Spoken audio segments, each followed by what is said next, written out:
Hello, Right. welcome back to Real DJ Hours. I'm Foxy. I'm Ash. We're still saving Queen Cloud. What's her name? Cloud Runner? The Cloud Runner Queen. I don't know if she's named. She might be named in the actual big guide. I don't remember. She has a name? Yeah. I don't know. I don't want to say if I'm just completely wrong. Feather Brain Cloud Runner. Yeah, Queen Cloud Runner's children. That's a tongue twister if I've ever heard one. Cloud Runner is a warrior cat's name. Don't ever fucking mention Sharp Yeah, Claws, they're all warrior cat's names, They, right? oh my god. Now Sharp that you Claw. mention it, yeah, you're right, they are. Thorntail. Jesus Christ. You'll never look at this game the same way again. It's no. ruined for you. It's What? It's ruined for you. No, that's not enough to ruin it, it just makes me slightly uncomfortable. Not a fan of warrior cats or what? It's not that I'm not a fan, I just...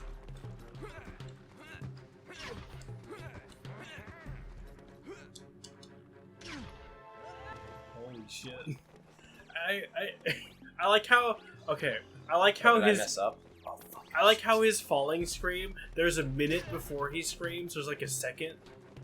Oh, like a moment of realization has He's to like, happen oh, I'm first? falling, and then he stops the instant he hits the ground. Yeah. I imagine that's what would happen if you, if you did fall that distance. Yeah. You'd scream. Oh, You'd have like a gasp at first. Oh, by the way. As you like try to grab onto something and can't, and there's a second before you like really scream. Yeah.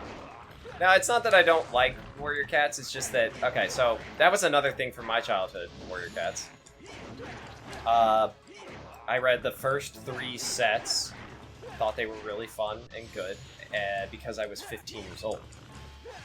That's about as far as I got. And Well, because I read them in elementary school. I read them way younger. I think that Warrior Cats... Part of the problem is that it jumped the shark. That does that way early on. Yeah. That does that by, like, the second series. No, I think that end of the 3rd is when you've gotten to the point of it having jumped the shark. Like, that's... Have you tried reading? Okay, so let's walk ourselves through it here. So each Warrior Cat series... I cannot believe we're having this discussion. Each Warrior Cat series is divided into 6 books, right? Correct. That's like one arc, right? Yeah, it follows 1, maybe 2. By the 3rd, it's following 3. Right, like a small set of main character cats, right? Yes. It's also got like a next generation vibe. Like each series follows. It's like their children and Yeah. their children's children, right? I think one of them's like a prequel one for like I think the 5th or 6th series Really? is like a prequel one that goes to like the ancient, like the lions and shit. Really? I stopped reading after the 4th series. Okay, that's all right. I just know that they get weird, and then somehow they're still going, and there's this odd renaissance of like a new wave of Warrior Cats fans, or like a different set of authors, and there might be something there again. Sure. Who knows? Anyway, the first series is a kind of like a standard hero's journey cycle, right? The second one, they're trying to find a new home, and that's the entire. well, the thing. second series is them trying to find a home, the right? second series is them trying to travel, like trying to migrate. Yep. That second series is actually my favorite of them. That's your favorite one? Yeah. That's the one with They meet Sky Clan in that one. Yes, right? The fifth clan. that's That correct. was like lost somehow. Yep, correct. They meet like tribal cats who are not part of the clans. Yeah, and they have like a weird like culture shock moment. It's strange. You could say it. Warrior Cats is very strange. It's influenced by many strange things. I just think that when you jump the shark like that. Well, the other thing too is like, you ever go back and read like books from when you were a kid and you realize, wow, they're not as good as this is kind of basic. Like, it's kind of a by the numbers thing. Well, I feel like that's like a good indicator of like whether or not nostalgia is valuable, is whether or not you can go back and not have that fucking watershed moment of like, oh, I like this because I was a child. Well, hang on, we got a cutscene coming up. Thank you, Fox. As promised, here is your reward. Scales has hidden the spell stone inside the treasure rooms. Find it, Fox, and return it to the Force Point Temple. Our planet is in your hands. you must go. Go for it. Yes. No, I think that's like okay, so like an example of that is gonna be, so as a kid I read the novelization of Revenge of the Sith, and I still think that is an excellent book. If you actually read Matthew Stover's novelization of Revenge of the Sith, Oh, like, okay, that's an example of like, you're nostalgic for something that did turn out to be good. that turned out to be good even like, as an adult. On a reread as an adult. Yeah, But yeah. some things you look back on and they're just not. Right. They don't hold up. If you've never read Matthew Stover's novelization of Revenge of the Sith, I encourage you to go on Amazon and like get the digital copy or pick it up. That one physically. like extends scenes and stuff, right? It extends Like, scenes, it goes deeper into certain things that were not shown in or that's just harder for okay, because books have an interesting thing, because a lot of people say that movies are better than books because it's easier for a movie to convey certain things, and while that is true, I also think it's easier for to rewatch movies than to reread books. true, but I mean, I'm talking like in conveying certain things, it's easier for a movie a lot of times. Right. Well, with books, it's easier to convey certain concepts, Correct. and certain dialogue works better in books because it can be really hammy or really like obtuse in a movie. Where are my fucking fireflies? Oh, it's the fucking... Are you out of fireflies? No, I'm not out of fireflies. I just... yeah, I think that books are... that while movies are better than books in some ways, books are better than movies in others. And I think that in this particular instance... oh, God, I remember what you have to... Fuck me, this is... Okay, this is one of those... You remember in one of the episodes when we were we were messing around with barrels, how I said that this game will end up doing things with barrels that make you wish that you didn't Like exist? all the barrels falling down, like you dodging barrels or having to move them around? Move explosive ones. So what we do is we go in here, and then you get another one.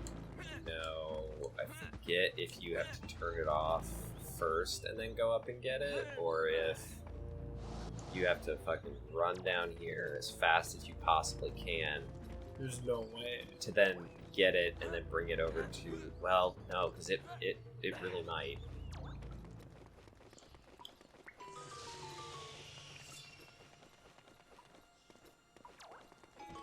Or is it the other way around? Yep. Oh, it's still going. Oh, does it not beep when you drop? Wait, No, it does. it's a long timer. It is a long timer. Alright, so then... Okay, there's Okay, so that's not as bad as I thought. Yeah. Yeah. But yeah, no, read Matthew Stover's, read it, because... What? Is it a false? Okay, so we have the boss of this dungeon here. Okay. Yeah.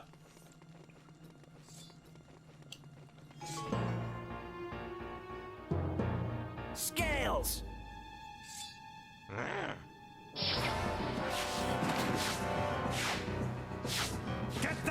Spellstone out of He's here. literally using one of his own dudes as a meat shield.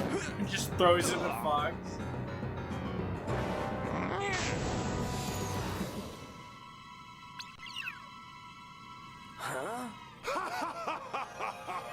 What's so funny? Oh, That gets explained later. does he teleport or is he like? But no, invisible? it gets explained later. Okay. So this is, we are just going through, and we have to survive long enough to smack all these guys. Right. So I'm gonna be doing this for a little bit. No, there's certain scenes in Revenge of the if you read the novelization, then you realize that if the movies had been the novelization, Revenge of the Sith would not be as like critically panned as it is. It makes so much more sense narratively in the novelization. That's wild to me.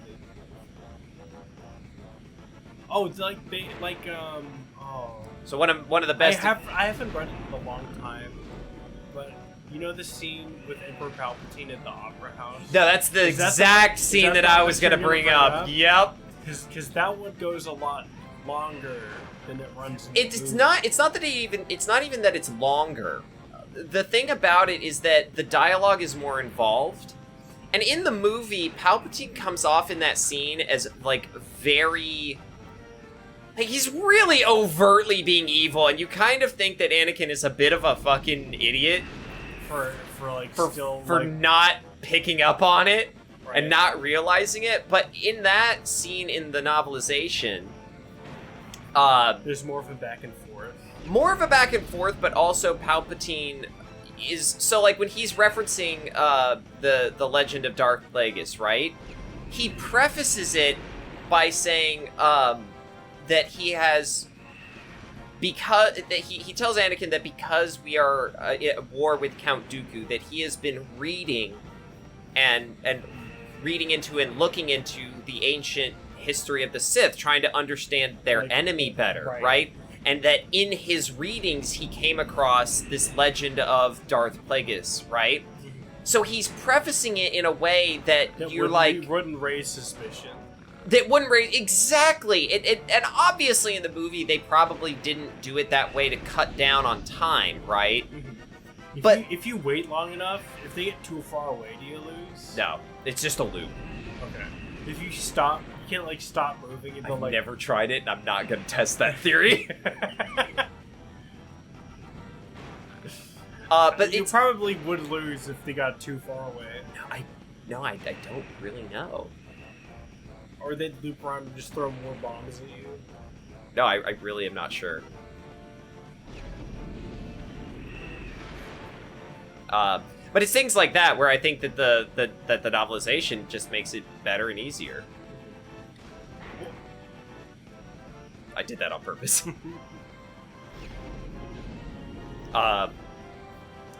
Now it's an interesting read, but the Warrior Cats books are definitely in that era or that area of books where you're like reading it as a teenager or like a middle schooler and thinking this is This is so the best. it's so awesome. Right, but then anything would be the best thing you've ever read because You haven't read enough, right? Well done, Fox. You now have the second Spellstone. And with scales gone, my tribe can now start to rebuild their lives. I am forever grateful. Don't forget, as soon as you get back to the surface, you'll need to find the Ocean Force Point Temple.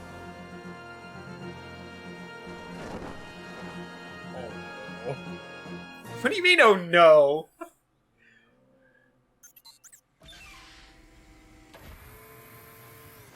Let's not forget, Tricky has been in that cargo hold this entire time. Just chilling. Tricky looks out, sees all the pterodactyls saluting, and just goes back in. He's like, no, Nope! no. Okay. So I actually. You did it again, Fox! The fortress is back in control of the Cloud Runners. You must take this spellstone to the Ocean Force Point Temple. It must be located near to the No city. shit, Sherlock. Have you been anywhere like that yet, Fox? When you get back to the planet, contact Peppy for further details. Where else would it be? It's called the Ocean Force Point Temple, next to the sea. Thanks, fucking Captain Obvious. I really Wow, appreciate that. One gold ring. Alright. Well, yeah, Dinosaur Planet is always one gold ring. It's just getting to the other areas that's more than one. I recently just reread the first series. I think that still does hold up. I do recommend Do you? that. You think I so? unironically would recommend the first 6 books of Warrior Cats to literally anyone, because I think it's paced well enough, and there's let me think. It doesn't have like character creep. You're not trying to memorize dozens of names. Oh yeah, You like the introduce them family to- lineages aren't important yet. Right? Like you don't have to remember who's mom or who's dad. So like they're mad because you killed that guy's son. Oh yeah, yeah, Right? Like it's very concise. A lot of the cats are named after like their color. yeah. So, You're right. You're right. Like they don't have to start like bending over backwards to come up with new names, right? Like Firestar, Gray Stripe, It's very simple. Ravenpaw, Tiger Claw, Blue Star. Like they're all colors. As far Or, oh like, yeah, markings. we've got our mini game after having come back. Oh no.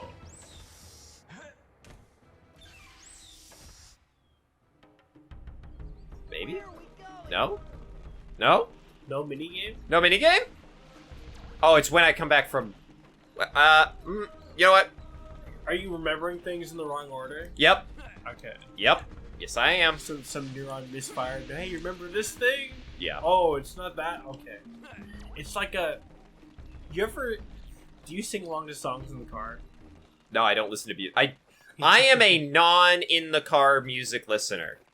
Do you ever get caught, like, singing along to a song that's playing? And I then, do that like, in the house. And then you sing the wrong line. It's like a bunch of verses that are worded slightly differently, and you sing. and you sing the feel wrong like a one. complete idiot. Or like there's an instrumental, so like there's a guitar riff for like 30 seconds, and then after like and then they start singing again, and you come back in at the wrong time. At the wrong time. and then everybody looks at you and just like this dumbass, this guy. Yeah. I do that constantly. So I am a non-car listener, or Non-music listener when it comes to driving, cars. and there's a very specific reason for that. Now, because I know that a lot of people are going to be like, "That's sacrilege." Like, what else are you going to do? Right. So, let me explain. As a passenger, would you be down?